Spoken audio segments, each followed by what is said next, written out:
ሰላም ለእናንተም ተመልካቾቻችን፣ ነፃ መድረክ ሳምንታዊ ቴሌቪዥን ዝግጅታችን እነሆ ጀመረ። በዚህ ዝግጅታችን እንግዲህ የተለያዩ ወቅታዊ ጉዳዮችን በማንሳት በተለይ ደግሞ አከራካሪ አወዛጋቢ የሆኑ ጉዳዮችንም እያመጣን ወደ እናንተ የምናቀርብበት ፕሮግራም ሲሆን ባለፈው ሳምንት በአእምሮ ጤና ምክንያት የታወቁ ሰዎችን እንደዚህም ደግሞ መንፈሳዊ ችግር ነው ወይስ በሽታ ነው የሚለውን ወንድማችን ኤልያስ ጋር ሰፊ ውይይት አድርገን 2 ሳምንት ቆይታ አድርገን እንደነበር ታስታውሳላችሁ። ዛሬ ደግሞ በአዲስ ርዕሰ ጉዳይ በአዲስ እንግዳ ወደ እናንተ መጥቻለሁ።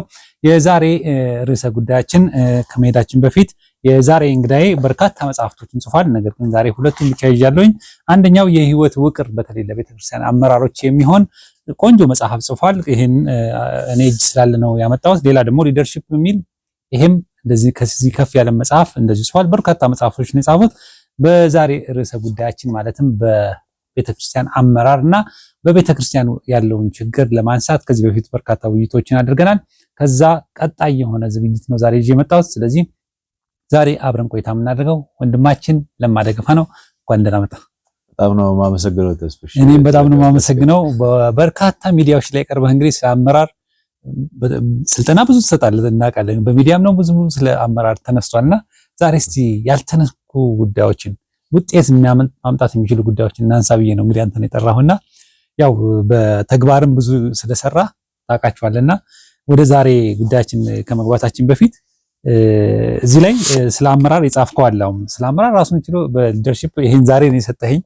ገና ዛሬ ስለመጣ አላነበብኩትም። አሁን ነው የሰጠኸኝ እንግዲህ ጊፍት ማለት ነው። ተመልካቾቻችን ሊደርሺፕ የሚለውን ማንበብ ትችላላችሁ። እኔ ገናም አነበዋለሁ። ይሄኛው ላይ ግን ብዙ ነገሮችን አስቀምጣል። ይሄ ለሁሉም ኢትዮጵያዊ እንዲሆን አድርገን ነው እንትን ያልከውና ወደዛ ከመሄዳችን በፊት የኢትዮጵያ ቤተክርስቲያን የአመራር ችግር ገጥሟታል ወይስ ስኬት ውስጥ ነው ያለችው? እስኪ በምን ትገመግመዋለህ? አሁን ሁሉ ጊዜ ችግሮች ላይ ብቻ ነው እንትን ነው። በምን በኩል ውጤት አምጥተናል፣ በምን ውስጥ ችግር ውስጥ ገብተናል ብለህ ነው የምታስበው? በጣም ነው የማመሰግነው ተስፍሽ። ያው ሁሌ ሊጠየቅ የሚገባ እንደ ገደል ማሚቶ ትውልድ ሁሉ እያስተጋባው ሊሄድ የሚገባ ነገር ነው። ምክንያቱም አመራር ያው በጣም መሰረታዊ ነገር ስለሆነ የመሪዎችና የአመራር ጤንነት የቤተክርስቲያንን ጤንነት ስለሚወስን ያ የቤተክርስቲያን ጤንነት ደግሞ የማህበረሰብን ጤና ስለሚወስንና ያው ሁሉም አለበት። በየትኛውም ዘመን እንደነበረ በጎ ነገሮች አሉ። በተለይ በኢትዮጵያ ቤተክርስቲያን አመራር ውስጥ አገር በቀል መሪዎች ናቸው ቤተክርስቲያንን የሚመሩት የሚያገለግሉት። በብዛት እድገት አለ። ያው እንደየዘመኑ የእድገቱ መጠን ቢዋዥቅም ብዙ ወጣቶች ቤተክርስቲያን ውስጥ አሉ። አሁን እድሜያቸው ከ35 ዓመት በታች የሆኑ 83% ናቸው በኢትዮጵያ ወንጌላውያን። ይሄ ሌላው ዓለም ላይ የለም። አሁን ሌላ ቦታ ትልልቅ እድሜ ባለጠጎች ብቻ ናቸው። ወጣቱ ወጥቷል ከቤተክርስቲያን። አሁን ወደ ምዕራባውያን አካባቢ ስንሄድና ትልቅ ተስፋዎች አሉ። በጎ ፈቃድ አገልጋዮች አሉ። ጥሩ ነው። እግዚአብሔር ጥሩ ጊዜ ሰጥቶናል። የዛኑ ያክል ደግሞ ብዙ የቤት ስራዎች አሉ።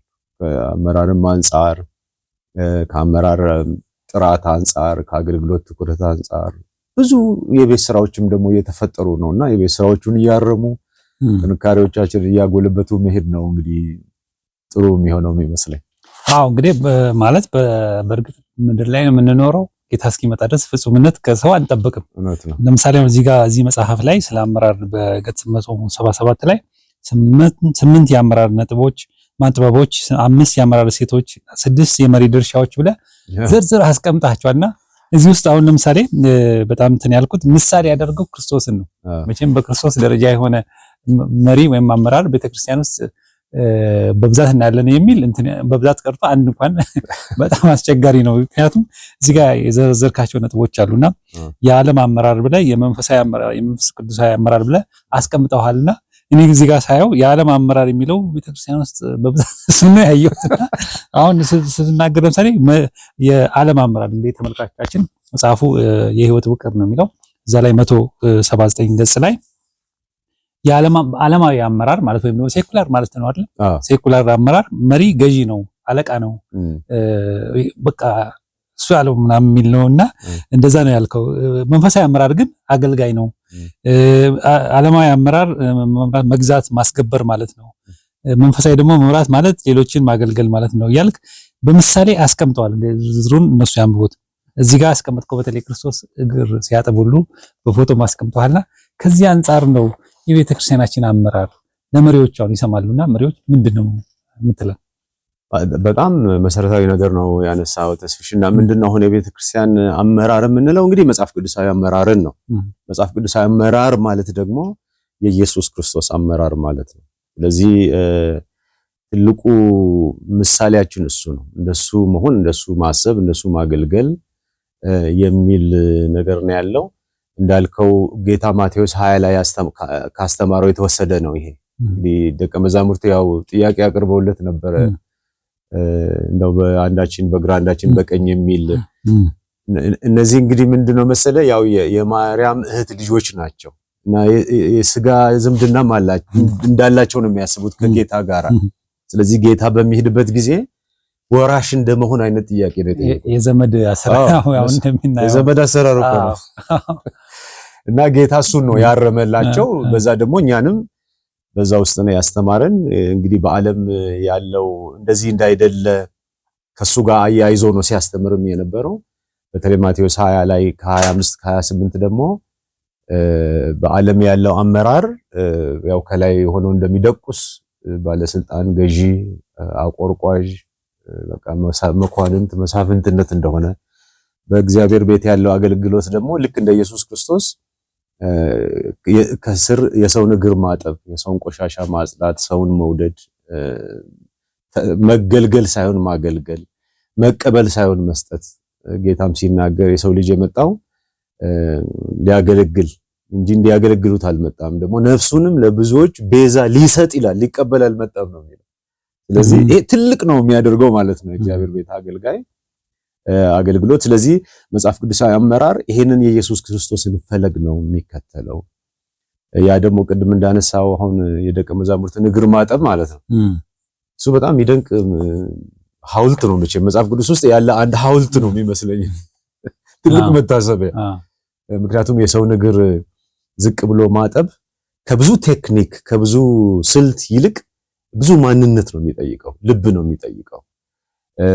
የበለጡህን ሳይሆን ከአንተ ስር ያሉትን ማለት ነው የምትመራቸውን ህዝብ ማለት ነው። አዎ በጣም ዝቅ ብሎ እነሱን ማገልገል፣ እነሱ ላይ አመራርን መለማመድ ሳይሆን እነሱን መሪ ማድረግ፣ እነሱን ሙሽራ ማድረግ፣ እነሱን ከፊት ማድረግ፣ ቆሻሻቸውን ማንሳት፣ ማክበር፣ እግዚአብሔር ለነሱ ያለውን ፍቅር ማሳየት ነውና በጣም እሱ በጣም ትልቅ መጽሐፍ ቅዱስ ውስጥ እንግዲህ በጽሁፍ ሆነ እንጂ በቃ ሐውልት በለው በቃ መጽሐፍ ውስጥ የተቀመጠ ለብዙዎቻችን መማሪያ ሊሆን የሚገባ ነገር ነው። እንግዲህ ይሄ ሁሉ ባለበት ነው እንግዲህ ሰዎች ደግሞ እንዳልከው ይሄ ወደ ዓለማዊው ትንሽ ልባቸው የሚያደላው ክብር፣ ጥቅም ስላለ እና ሰዎች ደግሞ አገልጋዮች የክርስቶስን መልክ እያወለቁ ያኛውን እየለበሱ ገበያውም በዛ እየደራ ወዘተ የመጣበትም አንዱ ምክንያት እሱ ይመስለኛል። አሁን እንግዲህ ይህንን ወደ ተግባር እናወርደውና አሁን በርካታ የቤተክርስቲያን መሪዎች ቤተክርስቲያን ውስጥ ያሉ የተለያዩ መሪዎች እኛም መሪዎች ነንና እናወርደው ሳይሆን እዚህ በህይወታችን ውስጥ አሁን በመጽሐፍ ደረጃ ብዙ ሰው ያነበዋል፣ ይሰብከዋል፣ ይናገረዋል። ግን በተግባር ሄደን በየቸርቹ በየሚኒስትሪው በየተቋማቱ ሄደን ስናይ ይሄ ነገር በተግባር እንዴት ነው አሁን ሲፈትሽ ብትባል አሁን የምናየው አመራር አሁን ቸርቹ ውስጥ ለምሳሌ አንድ መሪ ከተባለ ቢሮ የተለየ ነው። እዛ አካባቢ መድረስ አትችልም። አሁን እየተለመደ የመጣ ማለት ነው። ስትጠራው ራሱ በተለየ ስም መጥራት አለብህ። እንደማንኛውም ሰው አስቁመ ማነጋገር አትችልም። ይሄ አሁን እየተለመደ መጥቷል። ከዚህም አልፎ ደግሞ አሁን ወደ ቅድማም ዝምድናን አንስታል። ወደ ዝምድና አሁን በቀደም እዚህ እኛ ጋር እዚህ ካውንስል አካባቢ አንድ ችግር ተፈጥሮ ነበርና አንድ ቤተክርስቲያን ተበትነው ባልና ሚስት ናቸው የሚመሩት የነበሩ ነው። ቤተሰብ ነበር የሚመራው። ባልና ሚስቶቹ ያው ባልና ሚስት መካከል ጸብ ይኖራል። ተጣሉ። ሲጣሉ ቸርቹን እንዳለ ከፈሉት። ወደ 700 ምናምን ቸርች ነው። ግማሹ ግሩፕ የሴትዮዋ ቲፎዞ ሆነ፣ ግማሹ ግሩፕ የሰውየው ቲፎዞ ሆነ። አሁን ይሄ የአመራር ፌሊየር ነው። መጀመሪያም ይህንን እንዴት ወደ ተግባር እስቲ አውርደህ አሳየን። በጣም እውነት እኮ ነው አሁን ያልከው ነገር በጣም ትልቅ ፈተና ነው። በቃ ይሄ ጌታም ለዚህ ነው ትኩረት ሰጥቶ ማለት ነው ጌታን የሚያክል አገልጋይ አምላክ የሆነ ጌታችን የሆነ ትኩረት ሰጥቶ ማስተማር ያስፈለገበት አንዱ በጣም ጌታ ትኩረት ሰጥቶ ካስተማረባቸው ነገሮች መካከል ይሄ ከመሪነት ጋር የተያያዙ ነገሮች ላይ ነውና ህይወቱም ራሱ አገልጋይና መሪ ሆኖ ነው ራሱን ያሳየው ማለት ነው። ስለዚህ አንድ እግዚአብሔርን የሚያገለግል እግዚአብሔርን ሕዝብ የሚያገለግል ሰው እንዴት ማሰብ እንዴት መኖር እንዳለበት ከአመራርን ተከትሎ ከሚመጡ እድሎችና ተግዳሮቶች ጋራ እንዴት መስተጋብር መፍጠር እንዳለበት ነው ያሳየው በህይወቱ በራሱ። ስለዚህ ግን ሰዎች ከዛ እይታ እየራቁ በሚሄዱበት ጊዜ ሌላ የሚታይ ስለሌለ ዓለማዊ ወደ ሆነው መስመር ነው የሚሄዱት፣ ወደዛ ጎራ ነው የሚሄዱት እና ቤተክርስቲያን ውስጥ እንዳልከው አሳሳብ በጣም በእውነት አሁን ያሳዝናል። አሁን አንዳንዱ አሁን ያልከው በዝምድና የሚሰራው ነገር ይሄ ዓለማዊነት እነዛ ሐዋርያት የተጠየቁትን ጥያቄ ኢየሱስ ክርስቶስ ፊት ለፊት የተቃወማቸው ማለት ነው። አንዳችንን በግራ አንዳችንን በቀኝ ብሎ ያሉት አይነት ማለት ነው። ስለዚህ አሁን እንደዚህ የተደራጁ ቤተክርስቲያናት አሉ። ምክንያቱም ከእግዚአብሔር ቃል አስተምህሮና እውነት ይልቅ የነሱ ዋስትና የነሱ ሴኩሪቲ የተሻለ ስለመሰላቸው የራሳቸው አድርገው ስለሚቆጥሩ ቤተክርስቲያንንም እነሱ ያው አሁን ስምም አለ አሁን መስራች ይባላል የምታውቀው እንግዲህ አሁን ወደ ተግባር እናወርድ ያልኩ ለዛ ነው። አሁን እየተለማመድን ነው የመጣነው ነገር አለ ትክክል ነው ብሎ ደግሞ ብዙዎቹ ያው በቅንነት ይወስዱታል ከተላሉ አሁን ከላይ በሚዲያ ምንታይ ምናምን የምናደርገውን ነገር ሌሎች ደግሞ አሁን ደግሞ በሚዲያ ደግሞ የሚሰሙ ሰዎች አሁን ለምሳሌ ሰሞኑን በኢቫንጀሊካል ቲቪ ይሄ ቤተሰብ አመራር የሚባል ነገር ትክክል እንዳልሆነ እግዚአብሔር በጸጋ በወንድማማች መንፈስ ቤተክርስቲያን መመስረት እንዳለባት በተደጋጋሚ ያስተላልፍን ያለ ነው። አሁን ወደ ተግባር እናወርደው ስል ቤተክርስቲያን ውስጥ ገብተን አሁን ሰው መሪዎች እያዩን ነው፣ የቤተክርስቲያን አባላትም እያዩን ነው። ቸርቻችን ይሄ በዚህ ተሳስቷል ብለው እርምትም እንዲወስዱ ምክር ጭምር እንዲሰጥ ትክክል ነው። ለምሳሌ አሁን አንደኛ ቤተክርስቲያን ኃጢአተኞች በጌታ አምነው የዳኑበት ቤተሰብ እንጂ የአንድ የዘመድ አዝማድ ቤተሰብ አይደለም። እግዚአብሔር ማንንም ሊጠቀም ይችላል። እንድታገለግል እኔን አንተን ሊጠቀም ይችላል። ያ ማለት ግን የኔ ቤተሰብ ባለቤት ሆነ ልክ እንደ ንግድ ተቋም ወይ እንደ ፒኤልሲ ባለቤት ሆነ ማለት አይደለም። ይሄ በጣም ስህተት ነው። ይሄ ሙሉ በሙሉ መስተካከል አለበት። ይሄ የኢትዮጵያ ቤተክርስቲያን ችግር ብቻ ሳይሆን በዓለም አቀፍም ደረጃ ትልቅ ችግር ነው እና ያው ቤተሰብ ሁሉ ላይ ሲሆን ማለት ነው መሪ ይሆናል። አንዱ ዋና መጋቢ ከሆነ አንዱ ዋና ገንዘብ ያዥ ይሆናል፣ አንዱ ምን ይሆናል ቦርድ ይሆናል። ስለዚህ በዘመን ይሄ አሁን በፍጹም መጽሐፍ ቅዱሳዊ ሞዴል የሚያሳይ አይደለም። ሁለተኛ ደግሞ አሁን የምንጠቀምባቸው ስሞች ራሱ አሁን መስራች የሚባል ነገር በእውነት በጣም መወገድ ያለበት ነው። ማቴዎስ 16 ላይ 18 ላይ ጌታ ምን አለ? ቤተክርስቲያንን እመሰርታለሁ ነው ያለው። መስራች እሱ ብቻ ነው።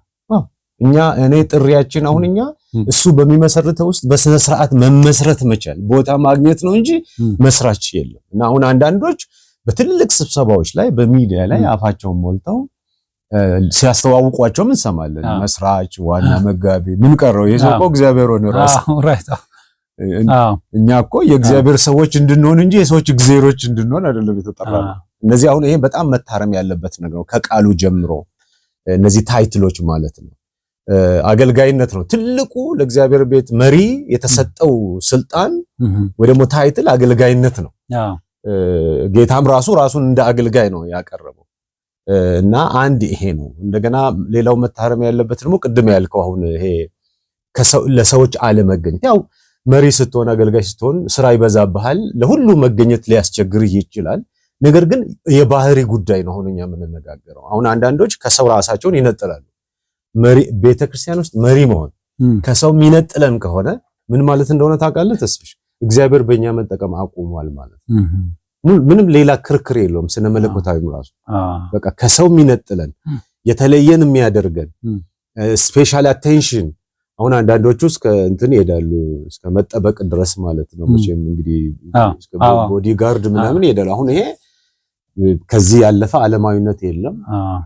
እኔ ቀልዳለሁ። እኔ ራሴ ቦዲጋርድ ነበረኝ ቀልዳለሁ። እሱ አሁን ይሄ ቦዲጋርዱ አሁን እኔ ምንድነው ብዙዎቹ ሌቦች ስለሆኑ የብዙ ሰው አታለው በትንቢትም በምንም አታለው ብር ስለዘረፉ ወይ ንብረት ስለዘረፉ የብዙ ሰው ህይወት ስላበላሹ አንድ ቀን አንዱ ያጠቃናል የሚል ይሄ የወንብድናቸው መገለጫ በቦዲጋርድ መሄድ ነው። እኔ ሌላ አይደለም። ግን ሁለት ቦታ ነው ከፍለን ነው አሁን እየተነጋገርን ያለ ነው። ሁለት አሁን በመዋቅር ደረጃ ቤተክርስቲያን ሊደርሺፕ እንዴት ነው መዋቅር ያለበት፣ በካራክተር ደረጃ ወይም ነው በባህሪ ደረጃ ደግሞ አንድ ሊደር ምን መምሰል አለበት የሚለው የመጀመሪያው መዋቅሩን እናስቀድምና ወደ ባህሪው እንምጣ። መዋቅሩ ላይ አሁን እየነገርከን ያለው በመዋቅር ደረጃ በቤተሰብ ለምሳሌ አሁን አንድ ሰው ተነስቶ እንደምን ችግር አለ ጌታ እኔን ጸጋ ከሰጠኝ ሚስቴን ደግሞ ጸጋ ከሰጣት ልጆቼን ደግሞ ካስነሳ እኛ ቤተክርስቲያን ብንተክል ወይ ብንመሰርት ምን ችግር አለው? ስለዚህ እኛ ብንመራው ብለው ቢሉ ለምሳሌ ያው ለዚህ ምንድነው ትልቁ ችግር ምንድነው መሰለ? ልክ ነው እግዚአብሔር ሊጠራ ይችላል ማንንም። ግን ትልቁ ችግር ምንድነው? ያ የቤተክርስቲያንን ቅርጽ አይወክልም።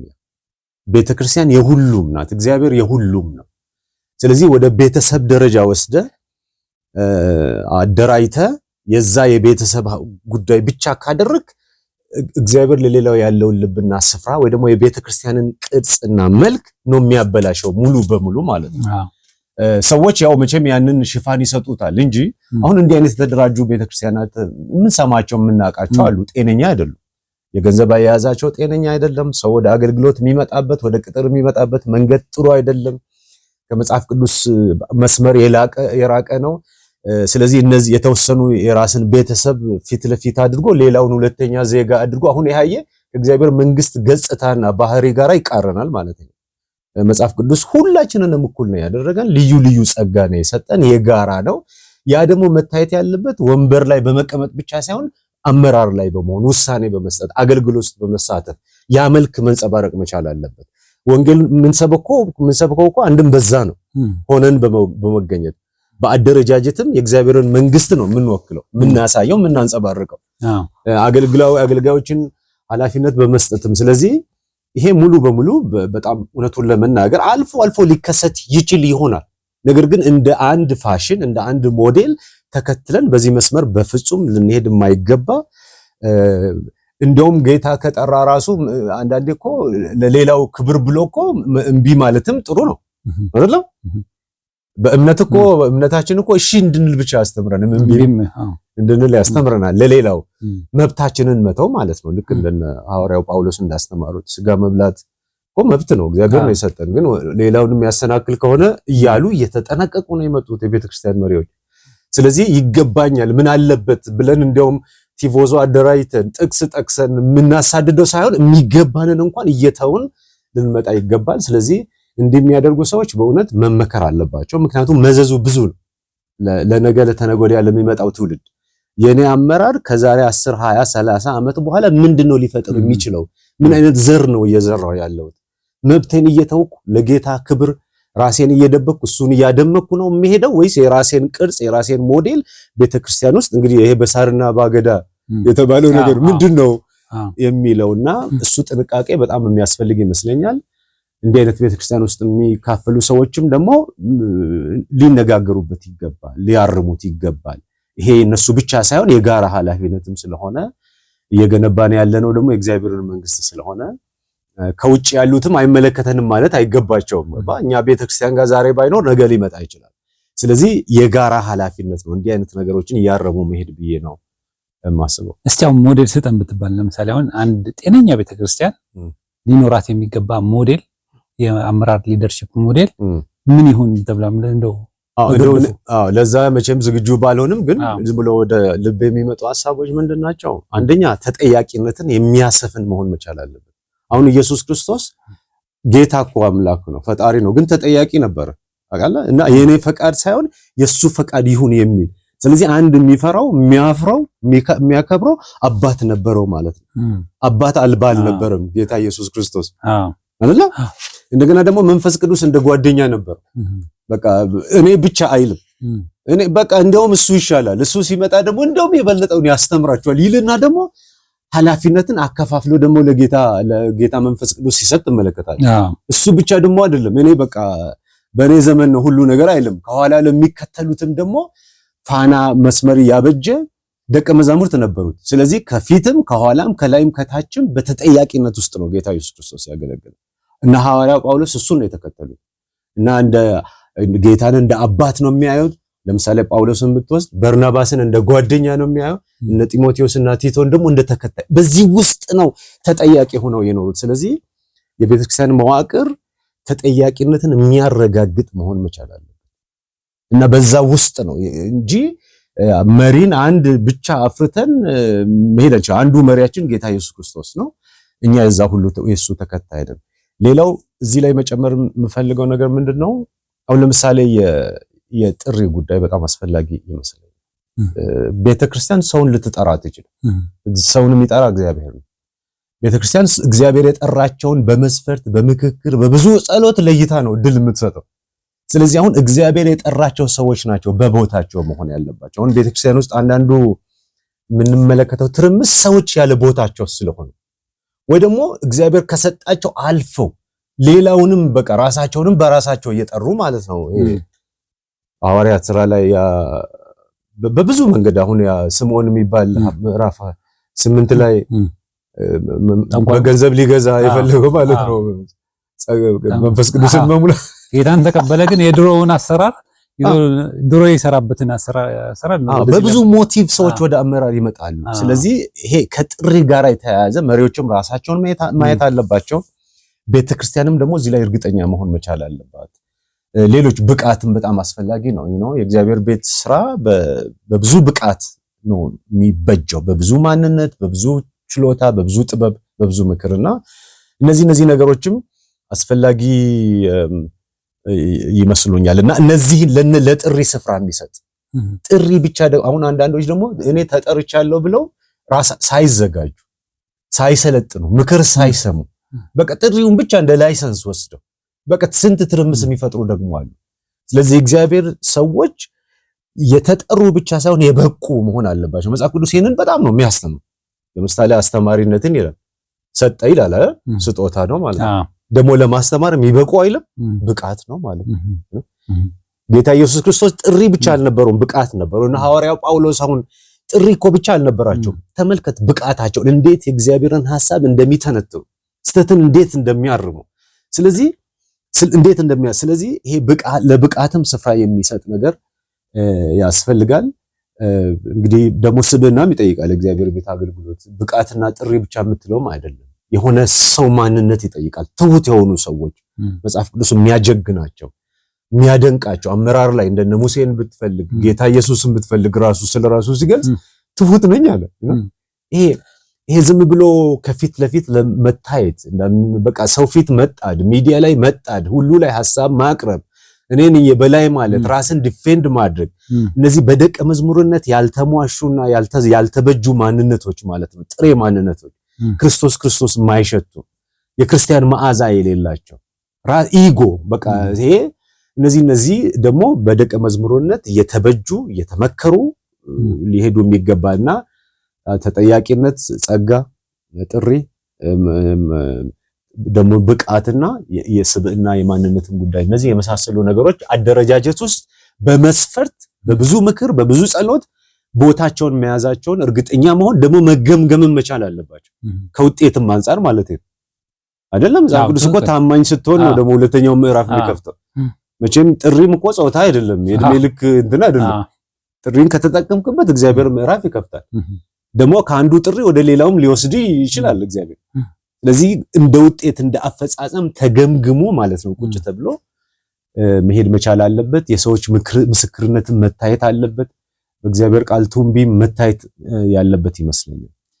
በጣም ጥሩ ገልጸዋል። አሁን በተለይ አሁን እንደዚህ አይነት ራሳቸውን የጠሩ ሰዎች ወይም ደግሞ በጥሪያቸው የማይተማመኑ ሰዎች ካሉ ለምሳሌ አሁን በጣም ቤተክርስቲያን የፈተናት ያለው ነገር ምንድነው? እነዚህ ሰዎች ቦታ ሲይዙ እነሱ ያበላሹት አንሶ ከዛ በኋላ መሪ እዛው አካባቢ ዝር እንዲል አይፈልጉም። ለምሳሌ ቤተክርስቲያን ውስጥ ብዙ ሰዎች ይመጣሉ። ከነዛ መካከል እግዚአብሔር ጥሪን ያመጣል። እግዚአብሔር የጠራቸውን ሰዎች ሲያዩ መግፋትና ማባረር፣ ከነሱ ማስወጣት፣ እዛ አካባቢ ከነሱ ሌላ ሰው እንዳይታይ ማድረግ። ቴሌቪዥን እንኳን ከፍቶ አይተህ እንደሆነ ጣቢያ ከፍቱና ከነሱ ውጪ እዛ የሚታይ የለም። ከታየም ደግሞ ከሌላ ቦታ የተጠራ እንጂ ከመካከላቸው ሰው እንዲያድግ አድርጉምና ይሄንን እንዴት ታየዋል? ይሄ በጣም ስተት እኮ ነው። አንተ እኮ መሪ ስትሆን ሰው ላይ ጸጋ እንድትለማመድ ሳይሆን የሰዎችን ጸጋ እንድታነሳሳ ነው። አንተ የሚበልጡ ቻምፒዮኖችን እንድታፈራ ነው። ሌሎች መሪዎችን በብዛት እንድታፈራ ነው። የመሪ ጀግንነቱ እና ክብሩ እዚህ ጋር ነው ያለው። ራስህ ለዘላለም እዛው ላይ ቁጭ ብለህ ጎጆ ሰርተህ ራስን እየተጠበቅ መምራት ይሄማ ማንም ሰው የሚያደርገው ሰው ነው። ዓለማውያንም እሱ ነው የሚያደርገው። ለዚህ ነው ዓለም የሚፋጀው የሚጨርሰው ማለት ነው። በእግዚአብሔር ቤት ግን ተልእኳዊ ማድረግ ጥሩ ነው። እግዚአብሔር ለዓላማ ነው የጠራ። ያንን ዓላማ ፈጽመህ ሌሎች ደግሞ ለሚቀጥሉ ሰጥተህ ወደሚቀጥለው ነው መሄድ ያለብህና ይሄ በፍጹም ትልቅ ስህተት ነው። ከጌታ መማር ነው። ዞሮ እንግዲህ አሁን የምናነሳውን ነገር ጌታ እንዴት ነው የኖረው? እንዴት ነው ያገለገለው? አሜሪካ ሀገር ያለ አንዱን ሰባኪ አይደለም የምታየው፣ ወይ ናይጄሪያ ያለውን አንዱን አይደለም ነብይ አይደለም የምታየው፣ ጌታን ነው የምታየው። የማያልፍበት ፋሽናችን፣ ትምህርታችን፣ ምሳሌያችን ማለት ነው። ስለዚህ ከጌታ ጋር አሳነጻጸር ብሎ የጌታ ተማሪ መሆን ያስፈልጋል። ለዚህ ነው ጥሩ መሪ ጥሩ ተከታይ ነው እዚህ መጽሐፍ ላይም የሚለው። ስለዚህ ኢየሱስን እየተከተሉ ከሱ የተማሩ የሱን ፈለግ እየተከተሉ መምራት ነው እንጂ አሁን ሌላ ሰው እንዳይደርስ አድርገህ አንተ እኮ ይሄ እኮ በቃ ከፍተኛ የስነ ልቦና ችግር ያለበት የጥሪ ችግርም ያለበት ፕሮባብሊ የድነትም ፈተና ሊሆን ይችላል። ያንዳንድም ሰው ሊሆን ይችላል። ምክንያቱም ጌታ ኢየሱስ ክርስቶስ በነበረበት ጊዜ እሱ ብርሃን ሆኖ ብዙ ሰዎች ናቸው በዙሪያው መሪዎች ነበሩ በዙሪያውና ፈሪሳውያን ነበሩ፣ እንደነ ይሁዳ ለገንዘብ የሚኖሩ ነበሩ፣ እንደነ ስምዖን በኋላ ላይ ደግሞ በገንዘብ ጸጋን መግዛት እንትን የሚሉ ነበሩ፣ ቤተ መቅደስ ውስጥ የሚሸቅጡ ወንበዴዎች ጌታ ላይ ብዙ አይነት መልክ አላቸው ሰዎችና በጣም ሪሊ ራሳቸውን ሊያዩ ይገባል። የጌታን ነገር የጌታን ጥሪ የጌታን ቤት ትንሽ ሲሪየስሊ ማየት አስፈላጊ ይመስለኛል እንጂ ፍጻሜው ጥሩ በጭራሽ ሊሆን አይችልም። በጣም ጥሩ። እንግዲህ ዛሬ የመግቢያ ንግግር ነው ያደረግነው መነሻ የመነሳሳት ስለሆነ የሚቀጥለው ላይ በስፋት የምንመለከትበት የምንጠይቅ ጥያቄ አሁን ለምሳሌ ቤተክርስቲያን መጽሐፍ ቅዱሳዊ መዋቅር ሊኖራት ይገባል ብዬ አስባለሁ። መጽሐፍ ቅዱሳዊ ማለት ሲስተማቲክ ቴዎሎጂ ለምሳሌ መጽሐፍ ቅዱስን ሲስተማታይዝ በሆነ መንገድ ያስጠናሃል። ልክ እንደዛ ቤተክርስቲያን ደግሞ ስትመሰረት ምን ያህል ቁጥር መኖር አለበት? ሊደርስ ምን አይነት ጸጋ ያላቸው ሰዎች ያስፈልጋሉ? ለምሳሌ አሁን ማነሳለሁ መጨረሻ ላይ በቁጥር ደረጃ ለምሳሌ ሜጋ ቸርች የሚባል ነገር መጥቷል። እኔ መጽሐፍ ቅዱሳዊ ነው ብዬ አላስብም፣ በግሌ ማለት ነው።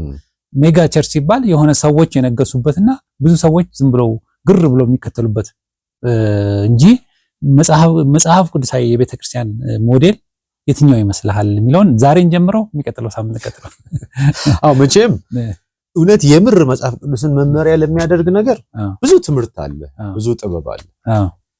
እንደፈቀዱ ለመሆን ለሚፈልጉ ሰዎች ግን ትንሽ ከመጽሐፍ ቀንጨብ አድርገህ ከዓለምም ቀንጨብ አድርገህ እንደ ሃይብሪድ እንደሚባል የለም አሁን እንደ መኪና ኤሌክትሪክም ነዳጅም እሱ እኮ ሰይጣንም እኮ እንደሱ ነው ያደረገው እኮ መጽሐፍ ቅዱስን ይጠቅስ የለ እንዴ ለራሱ ዓላማ እንደዛ ማለት ነው። መቼም በሁሉም ባህል በሁሉም ዓለም የግድ በቃ ይሄ ነው ብለን ቁጥር ምን ወይ ደግሞ መዋቅር ይሄ ነው ብለን ማስቀመጥ ተገቢ ላይሆን ይችላል።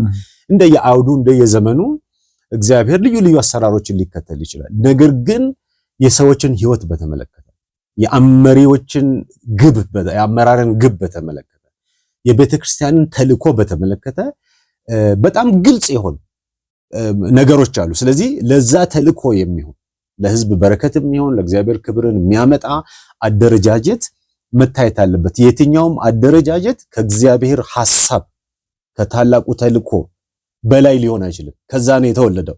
ለዛ አስተዋጽኦ የሚያደርግ እግዚአብሔር እየገነባ ያለውን አንድን ማህበረሰብ የሚያሳትፍ የሚያበቃ ደቀ መዝሙር የሚያደርግ ለዓለም ለሚኖርበት ዘመንና አካባቢ ደግሞ ብርሃንና ጨው የሚሆን በዛ መልክ ነው ቤተክርስቲያን አደረጃጀቷን የሰው ኃይሏንም ብቃቶቿን የሰዎችንም ክህሎት ዕውቀት ቢሆን ከዚህ አቅጣጫ ነው ማደረጃት ያለባትና እንዳልከው ዞሮ አለ ማለት ነው። የሚመራን ነገር አለ። ክፍት አይደለም ልልህ ነው። ማንም እንደፈለገ ተነስቶ ተደራጅቶ የፈለገውን ነገር ሊሰራ በፍጹም የሚገባ አይደለም። ቅርጹ የተለያየ ቢሆንም ግን ይዘቱ በጣም በትክክል የተቀመጠ ዓላማውም ደግሞ ቁልጭ ተደርጎ የተቀመጠ ነገር ነው። ስለዚህ የዓለምን ቤተክርስቲያን የትም ባህል የትም ዘመን ታገልግል የሚያመሳስሉ አንኳር የማይለወጡ ነገሮች አሉ። እንደ የአውዱ ደግሞ ተለዋዋጭ የሆኑ ቅርጽና አካሄዶች ደግሞ ሊፈጠሩ ይችላሉ። የሚቀጥለው ሳምንት ምንድናቸው እነዚህ? አሁን በተለይ ደግሞ አሁን ያነሳሁት ሐሳብ አለ። ሜጋ ቸርች የሚባል ነገር አለ። 10,000 20,000 100,000 ሰው አንድ ቸርች ውስጥ አንድ አዳራሽ ውስጥ መሰብሰብ እንደ ፋሽን እየታየ ነው፣ እንደ ትልቅ ስኬት እየታየ ነው። እኔ ውድቀት ነው ብዬ ነው የማስበው በግሌ ማለት ነው። ትክክለኛ አይደለሁም። የሚቀጥለው ሳምንት ተመልካቾቻችንም በየቤታቸው ይህንን ጥያቄ ራሳችን ጠይቁና የሚቀጥለው ሳምንት ስንመጣ የቤተክርስቲያን ትክክለኛ ሞዴል ምን ይመስላል የሚለውን በደንብ በስፋት እንነጋገርበታለን። ዛሬ ሰዓታችን ስላለቀ እዚህ ላይ ለማቆም እንገደዳለን። በጣም ነው የማመሰግነው ዛሬ ስለመጣን። ተመልካቾቻችን የዛሬ ነፃ መድረክ ዝግጅታችን በዚህ ይጠናቀቃል። የሚቀጥለው ሀሳባችን አላለቀም። የሚቀጥለው ሳምንት አሁን ባነሳኋቸው ሀሳብ ቀጣይ ሀሳብ ይዘን እንቀርባለን። እናንተም ተሳተፉ። እናንተንም ሀሳብ ከቻላችሁ በድምጽ ላኩልን። እሱንም ሀሳብ ጥያቄም ያላችሁን ጥያቄውን ለወንድማችን ለማደገፋ አቀርባለሁኝ። እንደዚሁም ደግሞ ሌሎች ሰዎችም ደግሞ እንደዚሁ እየጨመርን እንሄዳለን ማለት ነው። ማንኛውም ቀሪ ኢቫንጀሊካል ቴሌቪዥን ዝግጅቶች ይቀጥላሉ። በእኔ በኩል ሰናበታችኋለሁ። ሳምንት እስከምንገናኝ ድረስ መሰናበታችሁ ተስፋዬ ካሳሁን። እስከ ሳምንት ድረስ